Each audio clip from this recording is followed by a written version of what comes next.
بالنسبه للميزانيه، الميزانيه هي كاين ميزانيه الملاعب يعني المشروع ككل. نعم. وشنو الميزانيه المخصصه للمركب محمد الخامس؟ الميزانيه المخصصه للمركب محمد الخامس هي اللي كتشير لها الاتفاقيه، الاطار الاتفاقيه مع سونارجيس، مع القطاع الوزاري يعني ديال التعليم وديال الرياضه، اللي هي في بكلفه هكا العباره، بكلفه لا تقل على 250 مليون ديال الدرهم، 25 مليار ديال السنتيم، بتمويل ديال القطاع يعني الوزاري. الملاعب التهيئ ديالها طبعا كما قلت المركب الرياضي محمد الخامس ومرافقه بما فيها الملعب الملحق.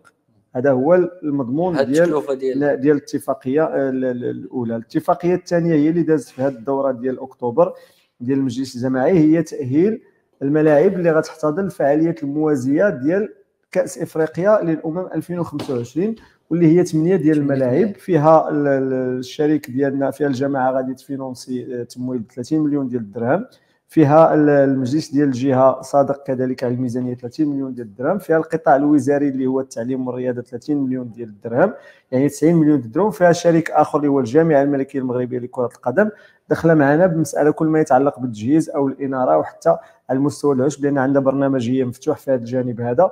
دونك